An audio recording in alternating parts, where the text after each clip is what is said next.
Okay, guys, thanks for participating in that poll. So it looks like that the majority of you gain your insight through trial and error, and I find I do the same myself. Um, Usually, it's good to get hands-on experience first and learn through that way. Okay, so once again, thank you all for attending today's webinar, analyzing 4 great dashboards and dashboard designs. Um, We're going to talk about a few different dashboard samples and talk about how those designs work so well and why those designs allow those dashboards to achieve their necessary goals. My name is Dany, by the way. I'm a BI consultant here at Dundas Data Visualization. And first things first, before we go into the main content of today's webinar, I just have a very brief introduction to Dundas. So for those of us who are new here, so for the past 25 years, Dundas has been creating innovative products in the data visualization and business intelligence space. So our product line has evolved substantially over the years, but our motto continues to be the same. We're making 80% of use cases possible. And the rest, we're making 80% of use cases easy and the rest possible. So as visualizations have always been at the core of our products, today's webinar is a good example for some of those experiences that we've gained over the years and showing how they've been baked into Dundas BI. So looking at all the different capabilities that Dundas BI has, we can see that there's a wide array of different capabilities that we have available. And you can see that Dundas BI truly is an end-to-end BI platform with rich functionalities covering all types of, all user types. So things ranging from data preparation to analytics, presentation and advanced collaboration. Everything is web-based to ensure that the experience is consistent no matter what operating system or device you're viewing content on. Our administration layer provides capabilities to easily deploy to the entire enterprise, including advanced capabilities such as multi-tenant management and built-in version control. Lastly, to highlight the total flexibility of the platform, Dundas BI provides open APIs on the front end, back end, and for integration and embedding. So in today's session, we're obviously going to be focusing more on how to use the presentation layer to enable great dashboard design. But it's important to remember that dashboards usually don't exist on their own without these other capabilities around them. And one thing I'd like to mention before we start getting into the actual samples are that today's samples and many others are highlighted under the big book of dashboards. So this is a great reference for dashboard design. It highlights a lot of great design choices and emphasizes a lot of real-world business scenarios and how those design choices can be utilized within them. So if you find the content of today's webinar interesting and would like to get some more details on the dashboards that we talk about, as well as a wide variety of other different dashboard types, then I definitely recommend getting your hands on this book. So with that being said, we're going to jump into the content of today's webinar, and I would like to mention that I will be talking about some more, slightly more advanced concepts in regards to visualization best practices. So I'll do my best to explain those concepts for those of us that are beginners here to visualizations or to data visualization best practices. But I do want to mention that here at Dundas, we also do offer a best practices course. So for someone that's interested in learning a bit more about that, you can definitely feel free to sign up for that course. And once we go through today's different samples, I'll also then open up for a bit of a Q&A at the end of the webinar as well.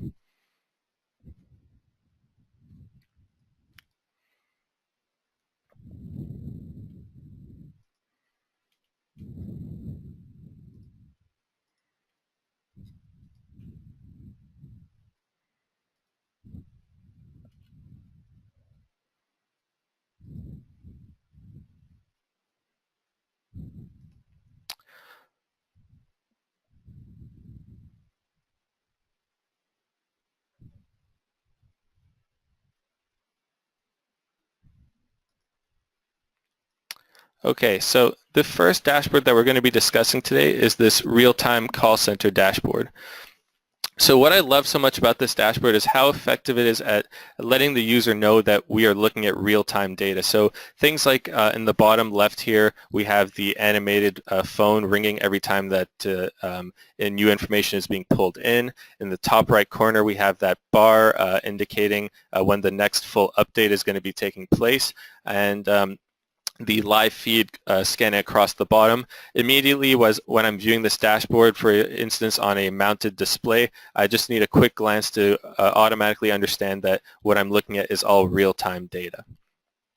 So what are the problems or the scenarios that this dashboard is trying to resolve for us? So in this specific instance, we are dealing with an insurance call center, and we're interested in knowing a couple of different things. Firstly, we want to know who our top performing agents are. We also want to be able to tell how often we're closing our inbound and outbound calls, and whether those rates are meeting our targets. Additionally, we want to see how our company is performing in regards to maintaining our SLA, and we want to be able to easily point out whenever SLA violations are occurring, both with real time and with some historical data as well. And lastly, we also want to create a sense of friendly competition amongst our agents in order to motivate them to want to perform to the highest of their capabilities. So though this is dealing directly with a insurance call center, these design elements and some of these KPIs can be applicable in many other real-world scenarios. So really any call center type of environment, regardless of industry, can utilize these ideas. Any type of retail company or environment where you're dealing directly with customers and want to manage how often customers have to deal with wait times, or any company that's trying to monitor and communicate how it's meeting its SLAs. So the first set of visualizations I want to point out here are these ones in the top right. So our inbound close rates and our outbound close rates. And what we use here to display these close rates are radial gauges. And why these are so effective is because they use a concept known as an Orbis indicator. So what that means is through the use of a circular or a ring type of pattern, we're able to easily indicate a path from 0 to 100%. So as a viewer, I'm instinctively able to interpret this as knowing that the completion of this ring is going to lead to reaching that complete 100% value. So this is something great for displaying percentage rates like we are with this type of visualization. Also, what's great about using this type of visualization is our human eyes easily able to interpret certain points on that circle, such as the 25%, 50%, and 75% marks. So at a quick glance, we can gauge just about where we are along that path. So I can view these daily inbound close rates and immediately tell that we're lying somewhere between that 25 and 50% range. So it's great at giving that high-level, quick summary of where we're lying at. One of the other great things about this design choice is the ability to add an outer ring as well. So it allows us to compare two different measure values within the same visualization very effectively by looking at the lengths and the portion of the ring that they've completed so far. So in this case, we're using that second outer ring to represent our target values. So we can easily at a glance look and see whether or not our close rates are meeting those targets. So I can take a look and see immediately on the left-hand side we're meeting those close rates. However, on the right-hand side, it seems to be like we're failing to meet those targets. So I know that we need to focus a little bit more on those outbound close rates and see what's going on there. So the next visualization that I want to point out on this dashboard is the calls transferred visualization here in the middle of the screen. So why this is a great design choice here is we want to show a trend over time. So obviously best practices lets us know that we want to use a line chart. So we're using a line chart here to show the trend of calls transferred over time. But this is elevated even further by the addition of that trend line in blue. So without that trend line, it's really hard for me to look at this visualization and understand what the overall direction we're moving in is. Are we moving up, down, or are we remaining flat? So that trend line lets me immediately understand we're currently moving in a downwards motion, but that's going in the right direction for our goal. So we want to lower calls transferred. So immediately I understand that we're moving in the right direction here. Hence why, again, we're using blue to indicate that line. So blue is a representation of good in this case. So we know that we're currently moving in the correct direction. So that's just one way that we can elevate a line chart through design choices to make it add a whole new level of context to it.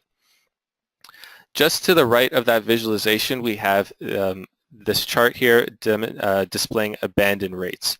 So in this case, we're no longer concerned with a trend over time, so we've switched over to a bar chart instead. And why this bar chart is so good is we're concerned with whether or not our abandonment rates are exceeding our threshold that we've set for them. So we're able to display this through the use of bar charts by using a goal bar that's slightly wider than our actual value and laying over the actual value on top of those goals. And the use of color here is extremely important. So our goals are being highlighted in a slightly dim gray color. So that allows the viewer to immediately understand what they mean without drawing their attention to that bar too much. So the goal is not the main focus of this visualization, but whether or not we're meeting those goals. So the use of a dim color there is a smart design choice. While using that intense red then to highlight bad situations is just as effective. So as a user viewing this dashboard, I can immediately look and see which days we're failing to meet or we're failing to maintain abandonment rates within those threshold values. So I can quickly scan across and see, okay, there's 4 days in the last week or so that we failed to meet those goal values. Especially on September 1st, we're well above that goal line. I can now go back and see which agents were working that day and find out why this was occurring. So just below these two visualizations here, I want to talk about this next one, the average speed of answer. And this is actually probably my favorite visualization on this entire dashboard because of how well it does at displaying such a large amount of data in a clean and compact amount of space. So it doesn't need to take up any more space than any of the other visualizations on this dashboard, but it gives me so much information just by looking at it. So what this shows me is it shows me all the calls that took place over the last 5 weeks, as well as the duration it took to answer each one of those calls by placing the marker along the horizontal axis and each marker representing a single call that took place in that week. On top of that, I can immediately see which calls are taking too long to be answered. So at this company, we have a policy where anything over 30 seconds to answer is a violation of our SLA. So immediately I can see by highlighting the portion of the chart above 30 seconds, I can immediately see how many calls I'm getting that are violating that SLA agreement. So as a manager, I can look at this and understand, all right, the majority of our calls here, they're answered within that duration, so we seem to be doing pretty well here. But if I start to see a lot more calls falling into that red zone, I know that this is something that we need to start focusing on improving. And on top of that, we also have the blue line scanning across, showing me real-time calls that are taking place at this moment and how long the answer duration for those calls are. So I can also view whether or not we're starting to see real-time calls falling into that violation space as well. Now, just to the right of these visualizations, we have these two trend lines here under Call Me Now and Call Me Later. Now, what's great about these trend lines is they use a visualization known as a spark line.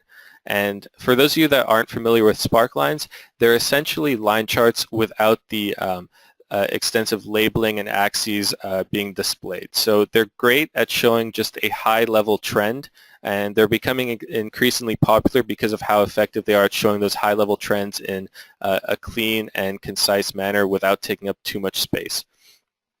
Now, these spark lines are further elevated with a couple more design choices as well. So firstly, through the use of those horizontal grid lines, I'm able to immediately understand what the range of data I'm looking at with these spark lines is. So without those horizontal grid lines, for all I know, this could be ranging from 0 to 100. But I know that this line on the left is falling within the range of 0 to 10. And on the right, it's within the range of 0 to 60. So it adds that another layer of context here without having to add too much labeling and too many axes onto the visualizations themselves. The second thing that's done to elevate these spark lines is the use of the blue threshold line, as you can see cutting across the two visualizations. And what this blue line represents is the threshold to violating that SLA. So anything that goes above that blue line, I know now is in the territory where it's violating our SLA. So without that blue line, the spark line to me won't really have any context. I won't know if the entire line could be in violation territory or if all of it could be maintaining that SLA. So that blue line lets me easily understand what's going on. And on top of that, the addition of the color red whenever we cross that line just adds a whole nother level of intuitiveness to this this visualization, because I can now just easily scan across and see how much red marks are appearing on that trend to understand how serious of a violation is occurring here. So I can tell immediately on the left-hand side, we're doing pretty well with the Call Me Now. There's a couple of moments where we violated that SLA, but the overall trend this month looks pretty good. But on the right-hand side with the Call Me Later, it seems to be violating a significantly larger amount of over a significantly larger amount of time. So I know we should focus on making some improvements within that area of the business. So some overall design choices as well that are great about this dashboard is the use of the color palette. So by using blue and red to represent good and bad, we intuitively understand often that red is associated with a bad color, but the reason that we use that palette as well, specifically the blue and the red combination, is it's a colorblind friendly palette. So someone that might be suffering from even a slight amount of color blindness can still interpret the data on this dashboard, because they'll still be able to tell the difference between those two different color tones. So they can still look at this and get the information that is needed.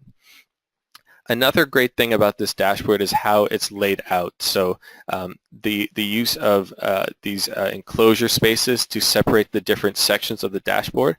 And what's actually great about that is it's using what's known as the Gestalt principle of enclosure.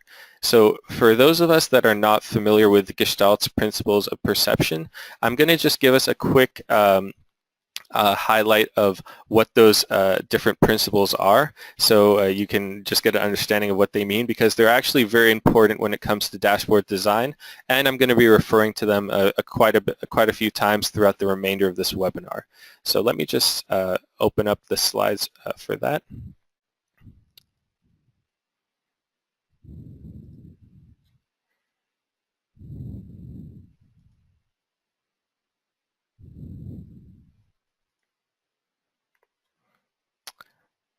Okay. So the Gestalt principles of perception. So the Gestalt effect is the form generating capability of our senses, particularly with respect to visual recognition of figures and whole forms instead of just a collection of simple lines and curves. So there are six principles, six Gestalt principles overall. So those are proximity, closure, enclosure, similarity, continuity, and connection. And I'm just going to give a brief overview of each one so that you guys understand what they mean and how they can be used. So with proximity, it's the idea that things closer together belong together. So as you can see when you view the diagram here, you instinctively associate the left side visuals all together and separate them from the visuals on the right. Closure is the idea that missing information is intuitively complete. So the same way I spoke about those radial gauges and the use of those Orbis indicators, the diagram on the right, we intuitively know that the empty space there is the remaining path to completion and reaching 100%, whereas on the left-hand side, those missing portions on the bars, we're able to interpret those as the grid lines extending from the horizontal axis. The idea of enclosure is the concept that visual boundaries separate and group specific areas of our dashboard. So by placing related content within a visually enclosed space, we understand that those are grouped together. Similarity, so this is the idea that things that share similar visual characteristics belong together. So on this map, some of these markers are highlighted with triangle-shaped markers, while the rest are with highlighted with circles. So we understand that those triangle shapes belong together in some sort of way. Continuity, so this is the idea that multiple things can be perceived as part of a whole based on how you align them with one another. So though these two charts are broken in the middle, because they're aligned together in a certain way, we're able to look and see them as part of a whole by scanning from the left to right. We understand that the two parts actually fit together. And finally, connection. So this is the idea that connecting multiple visualizations through the use of lines suggests that there's a relationship between these different visualizations. So now that we have a basic understanding of the Gestalt principles of perception, let's jump back to our dashboard and just talk about how it uses one of those principles.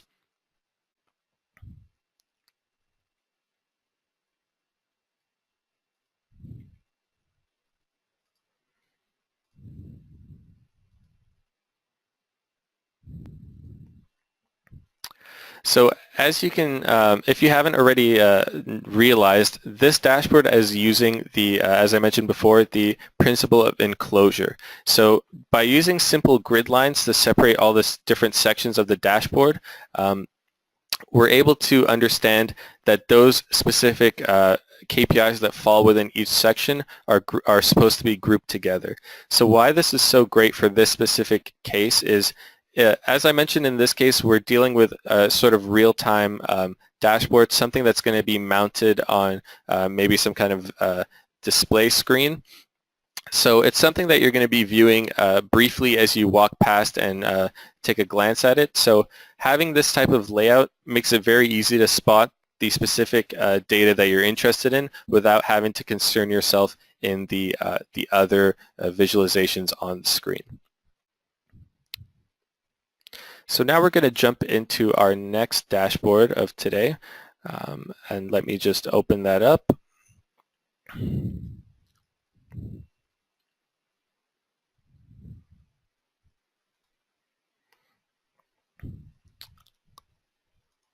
So here we have a power plant dashboard, and what I love about this dashboard is just how great it is at for multiple purposes. So you can see on the bottom here there's an option to enable and disable real-time data. So if I enable that real-time data feed, this all of a sudden becomes something that's perfect for being displayed on a wall-mounted display. It gives us a combination of real-time data, some high-level summaries, as well as some more detailed data all in one go. But this dashboard is also packed with a whole layer of interactivity that I'm going to demonstrate to you guys in just a moment. So it's also the perfect dashboard for opening on your own device and getting that more deep dive analytics out of it. So it's a great example of one dashboard being designed for multiple purposes. So what is the overall goal of this dashboard? So as I mentioned, it's dealing with a power plant company that wants to monitor their overall consumption and output of their plants. They want to see their output over a period of time, so they want to see their trends. On top of that, they have multiple locations of various plants, so they want to see how each plant is operating. And For those that are more at the management level of different plant locations, they want to be able to see which plants are due for an inspection sometime soon, and also be able to drill into a specific plant and get a better understanding of why its actual output levels fall under the or are performing the way that they do. So again, these design choices can be used in multiple different scenarios, not just the one that we're specifically demonstrating on this dashboard. So for example, any type of manufacturing process where you want to monitor your output or your performance, any type of scenario where you want to demonstrate real-time data alongside more summary or historical data as well, or any type of business scenario where you are monitoring data across various different locations. So the first thing that I want to talk about on this dashboard that I like is again the use of the Gestalt principle of enclosure. So immediately you can see that this top section here is separated from the bottom of the dashboard. So as someone like a upper management director, I'm more concerned with the just the high-level summary of what's going on at this moment in time. So I'm able to immediately see that I get that here at this top section of the dashboard, and I don't need to concern myself with the more detailed level data found below unless that's what I'm interested in at that moment. So the great thing about this top section as well is how it displays its data. So what we're seeing here are the trends of all our different types of output through the use of area charts. But these area charts are further elevated by a couple additional design choices on them. So firstly, again, we're using trend lines to let us know what direction our trend is currently moving in, as it's often difficult to interpret this without those lines on the chart as well. But on top of that, we have the addition of these markers on each one of these charts. And why these markers are so effective is they immediately draw our eyes to those more intense red colors, and they let us know what the current value of that measurement is at this period in time. And with the combination of those markers and those trend lines, at a quick glance I can scan from left to right and immediately understand for each one of those measurements which ones are falling below or above the trend line. So I can point out ones that I'm worried are going to start lowering the overall trend and see, okay, maybe I need to look into what's going on with those measurements and see what we can do to either raise or decrease them depending on what direction I want the trend to be moving in. So right below the high-level overview of those measurements, we have the detailed summary for each one of our locations, and these are being displayed using a scorecard. And the scorecard here is a great design choice because it allows us to cleanly display a lot of data for each one of those locations. And one of the ways that the scorecard does this is by adding in these data bars here for our actual versus expected results. And why these are so effective is they allow us to display the actual results with a data bar and our expected results with a marker line. So the human eye is great at interpreting white space between two shaded areas, so we can just easily scan up and down through that column and point out areas where we're noticing a larger amount of white space between those two points, and we can immediately tell, for example, Highway 4 and Appleby line, they're definitely underperforming in regards to meeting their expected output. Just to the right of that, we have a trend line over the last showing data over the last 2 weeks. So I can then look and see, okay, at this point in time, I know that Appleby line is failing to reach its expected output, but maybe this could be a one-time thing, or maybe it could be a reoccurring event. So I can then look at this trend, and again, we have a spark line here utilizing that target line. And I can immediately see that over the last 2 weeks that we've been failing to meet that expected output. So I know that this is a location I might want to look into and see what's going on there. As I also mentioned at the beginning of talking about this dashboard, one of the other things that we wanted to achieve is being able to tell which locations are in need of a inspection call sometime soon. So at this company, there's a policy of inspections taking place between every 15 to 20 days. So rather than having to go through this, this column here and count which rows show values between 15 and 20, instead we can display this through the use of these markers just to the right. So any location that's gone over 10 days since its last inspection gets this dimmed out blue marker here. And once that value reaches 15 days since this last inspection, we get this more intense blue, more opaque marker instead. So our eyes are immediately drawn to that more intense blue color, and immediately I can point out, okay, Highway 4, it's been about almost 20 days soon since its last inspection. We need to get on that and schedule something to go take a look at that location.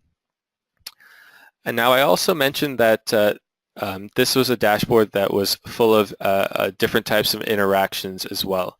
So as someone that could be a manager of a specific location, I might want to drill deeper into that location and see just what's going on there that's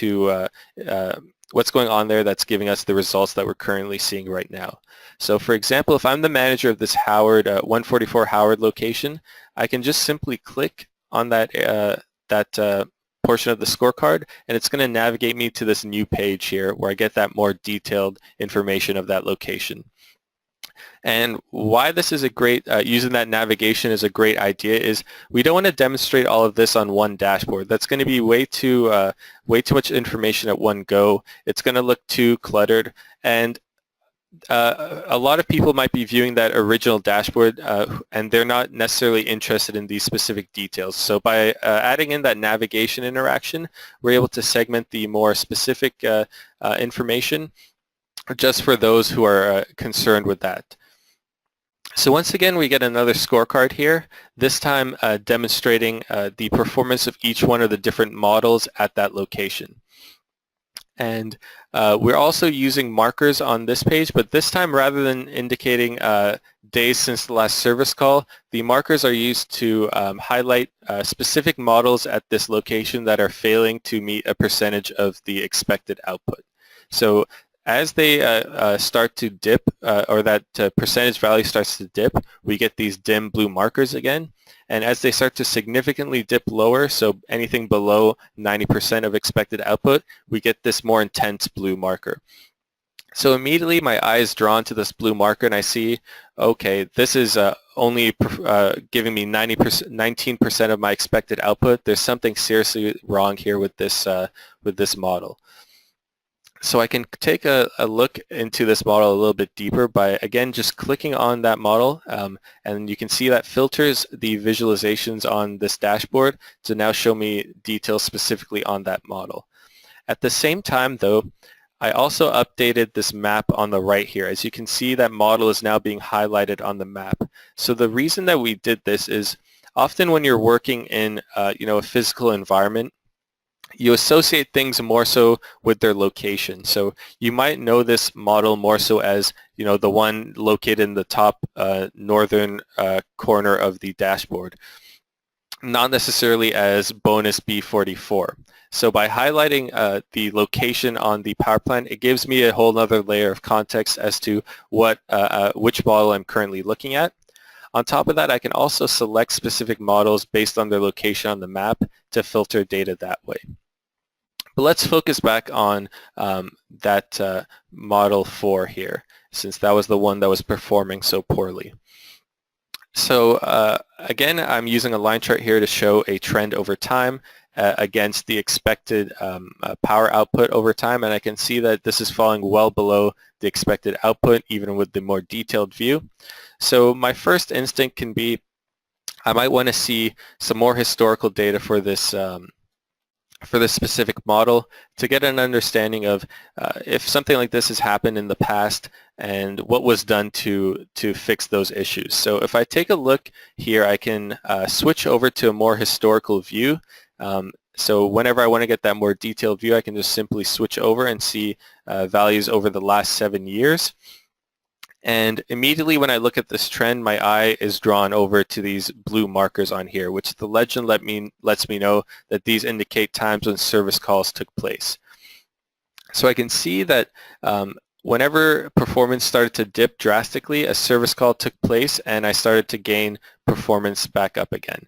So that lets me know that even though on the original dashboard this wasn't necessarily a location that was due for an inspection sometime soon, based on the performance of this model, I can say maybe it's time to do an inspection or a service call on this model anyways, and let's see what's going on here and see if we can fix that problem. So through those design choices, I'm able to realize those details by doing adding that whole another layer of analysis into that dashboard. So once I'm done taking a look at those more detailed level of information, I can switch back over to the main dashboard once again. So you can see how this dashboard is perfect for all different types of users. More upper management to get that high-level summary, support associates that are interested with that live feed, or specific plant managers that want to see that more detailed view of their data. Okay, so now we're going to move on to our third dashboard of today's webinar, and let me just open that up for you guys.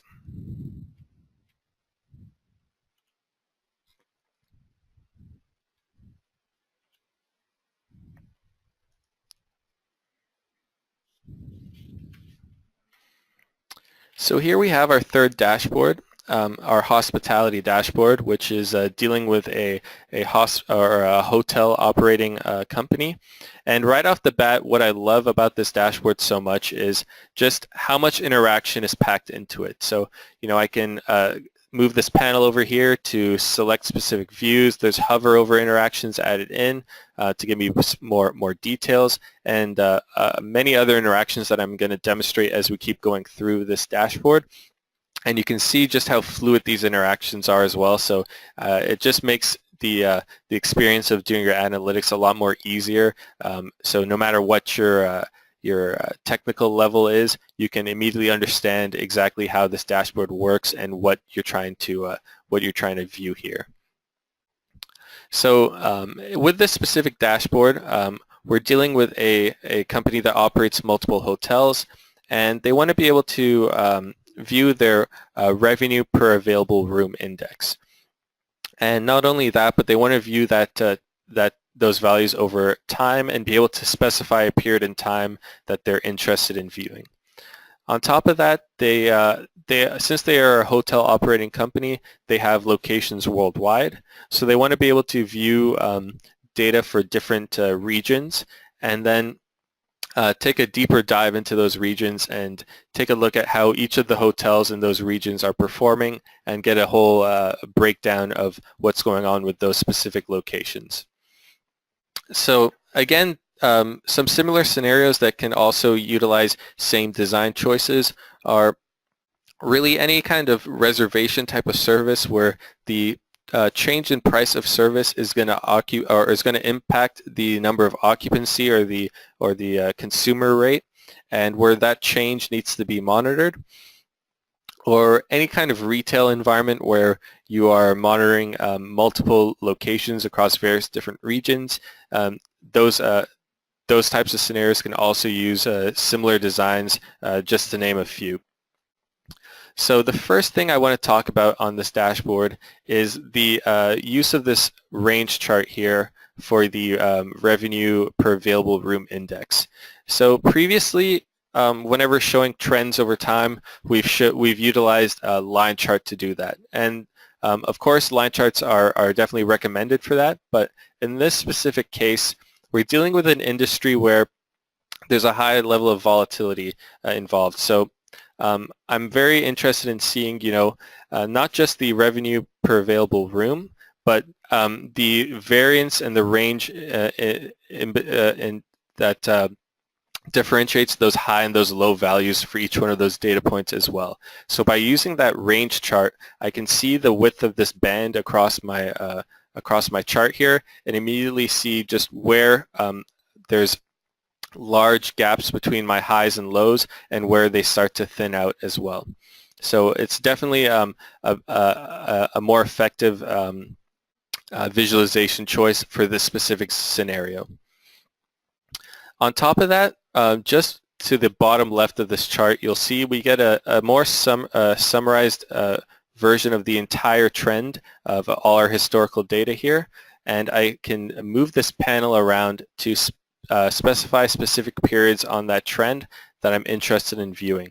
I can also resize this panel to focus in more on a specific region or expand it to broaden what I'm viewing at that point in time. Now, why this is such a great design decision here is by giving me an entire view of the overall trend, I'm able to see specific parts of that trend that interest me and rein in and focus on those portions. Now, if I was just using a simple filter control to do this, I wouldn't be able to spot those parts of my trend line that I'm interested in, and it's going to be a lot harder for me to find certain things that are going on within my business without getting that overall view that we have here. So it just adds a whole nother layer of understanding of what's going on with your overall trend here. So once I've selected a specific region that I'm interested in, I can then focus on the chart above, and with a simple hover over interaction, I can hover over a specific data point, and as you can see directly to the bottom right of this chart, as I hover over different areas, the space there updates to show me more detailed information on that area. So it's something that's very easy to understand how to use, something that's very fluid. I can toggle between two different weeks and compare their values at a very easy interactive way.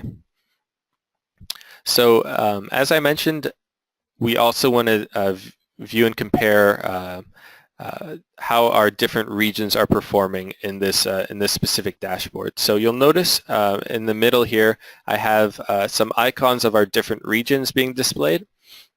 So we used not only the region name, but the icon of the specific region so that you get a better understanding of the location that you're focused in on. So I can simply click on these icons to update the entire dashboard to show me information for those specific regions. So it's something, again, very easy to understand.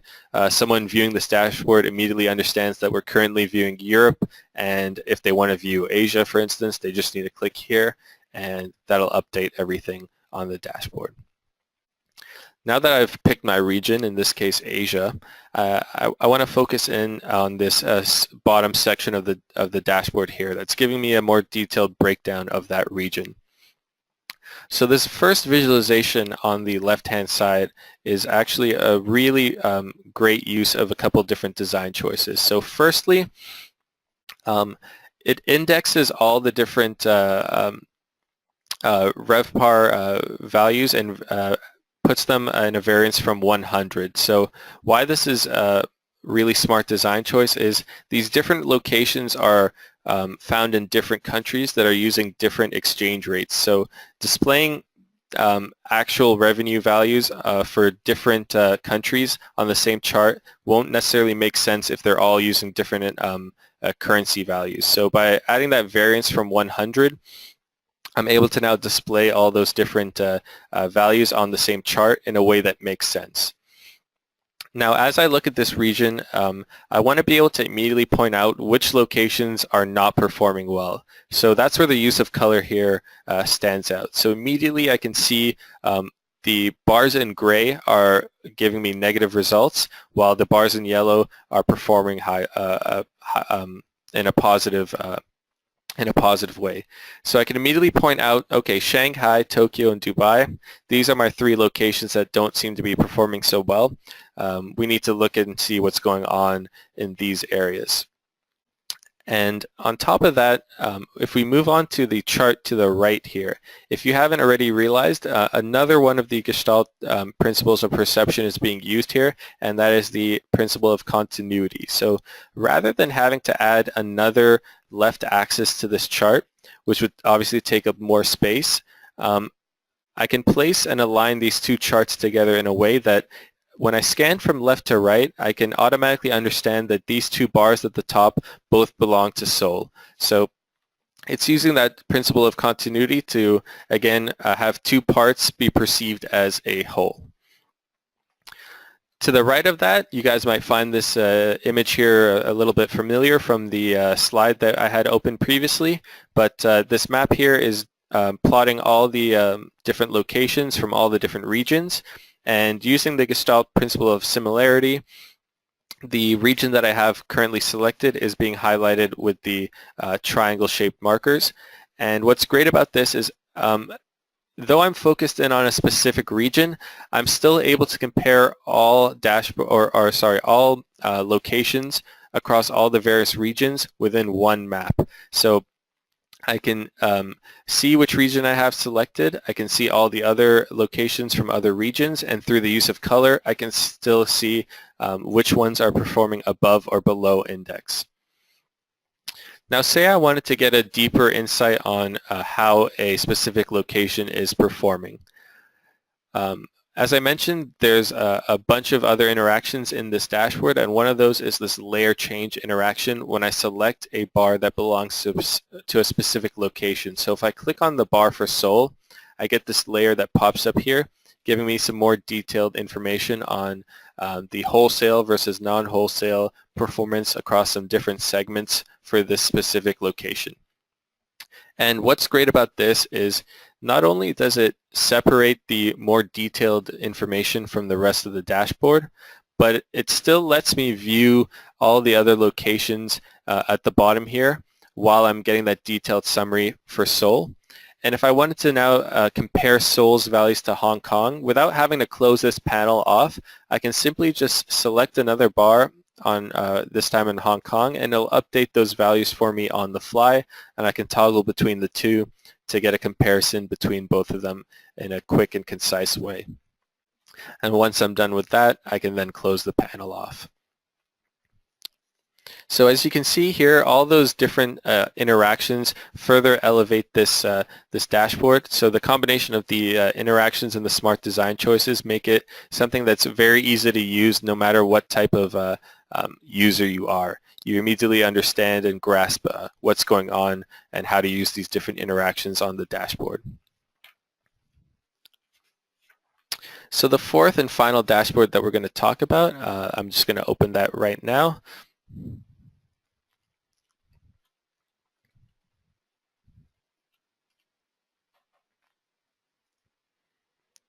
So here we have an executive level dashboard for a telecommunication company. And what I love about this dashboard's design is how it has all its visualizations laid out. So as you can tell, there's a lot of visualizations being displayed here. And oftentimes people will, they'll build a dashboard and they'll fill it up with all these different visualizations, but they'll forget to remind the reader or the viewer what the overall goal of the company is. But with this dashboard, I immediately understand that they have three main goals, and they've separated the visualizations to fall under the specific goals that they relate to. So as a viewer, I understand not only what I'm looking at, but whether or not it's meeting those company goals at the same time. So in this specific scenario, as I mentioned, we're dealing with a telecommunication company, and we have three main measures that we want to track. So subscriber acquisition cost, average revenue per user, and churn. And we want to get a sense of how those values are doing over the past year, quarter by quarter. On top of that, we also want to display some executive summary information, such as key financial information and operating expenses. So some related scenarios that could use similar design choices as this one would be really any organization that has their high-level goals defined and wants to display and understand how they're meeting those goals on a dashboard. And any visualization that's monitoring a large amount of different visualizations and metrics over time and wants a clean and concise way to be able to organize all of those visualizations. So the first section of this dashboard I'm going to talk about is goal number one here, reducing subscriber acquisition cost. So the first thing that we notice is this square on the very left-hand side that's indicating what the current subscriber acquisition cost is, and that it's gone up $4 year to date. Now the use of color here is extremely important because though this is currently moving in an upwards direction, the color red lets me know that this is actually a negative trend in regards to our goal. So the combination of color here is important for letting me know whether this is a bad or a good thing that's going on right now. Now just to the right of that, we get a breakdown of subscriber acquisition cost for each type of our contract term.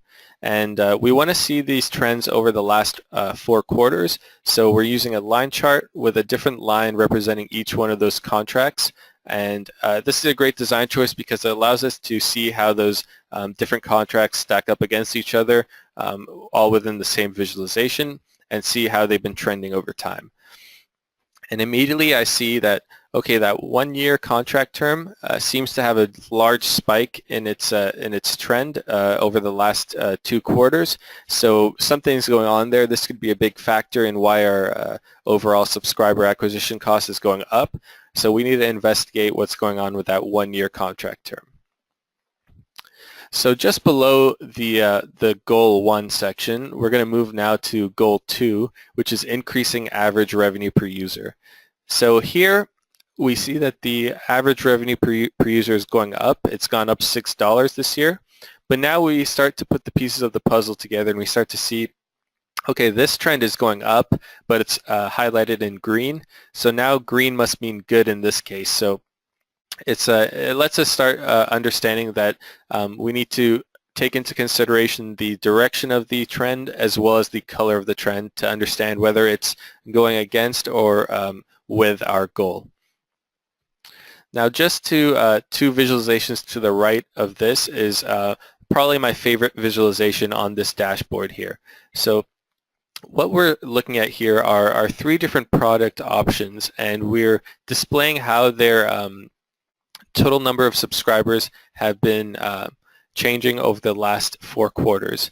So by using a bar chart here and laying over 3 different bars on top of each other with different widths and colors, we're able to compare the different product options with each other within every quarter.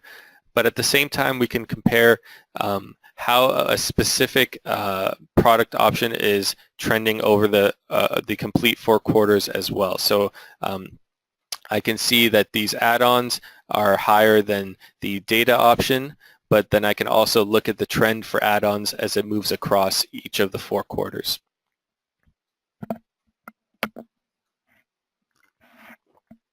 And one of the great things as well about this dashboard or this visualization is rather than having to use a legend, which can take up sometimes an unnecessary amount of space by adding markers on, just by highlighting the color of these different labels here, I understand which label matches with which bar on the visualization. So it's a smart way of demonstrating the same amount of information that you would get out of a legend without having to take up that extra amount of space.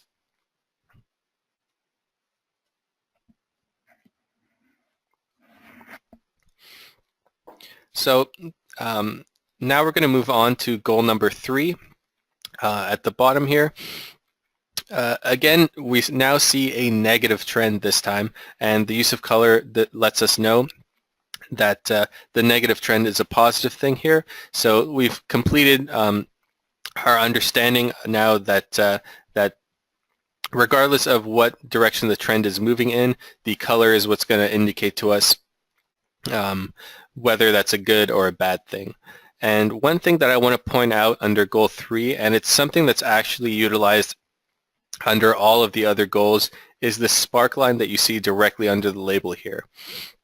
Now, throughout this webinar, I've talked about spark lines, and I've talked about different design choices that you can add on to enhance those spark lines. But over here, we have a new example of how a spark line can be further enhanced. So as I mentioned before, we're interested in seeing how our metrics have trended over time. So by displaying the spark line over this this colored bar here with alternating colored squares, I'm able to see just how we move through each quarter. So each one of these squares is going to represent a different quarter for me, and I'm able to see how the values change and trend over each one of the 4 quarters. So it's just another great example of how sparklines can be effectively used to show just often just as much data as a line chart would, but in a compact and clean kind of way. So that was the last dashboard that we're going to discuss today in our during our webinar. I hope you guys found these dashboards as interesting as I did and found them very insightful. So in regards to some next steps,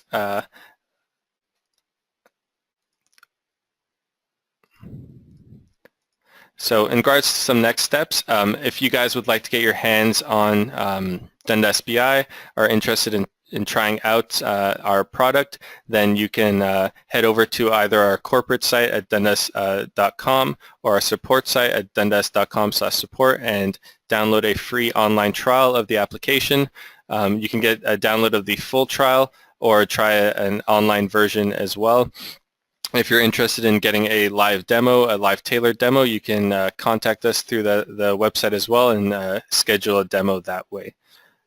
So I'd just like to thank everyone again for attending today's webinar. Unfortunately, we've reached the top of the hour, so we don't have that much time to go over any of the remaining questions. So any of the questions that we didn't get a chance to answer throughout the duration of this webinar, we'll be sure to get back to you guys and answer those questions for you soon. I'd also like to mention that we have 2 more exciting webinars coming up soon, so if you're interested in signing up for those, you can head over to our corporate site and sign up for them on the webinar section of the website. So thank you everyone once again for attending today's webinar, and hope you enjoy the rest of your day.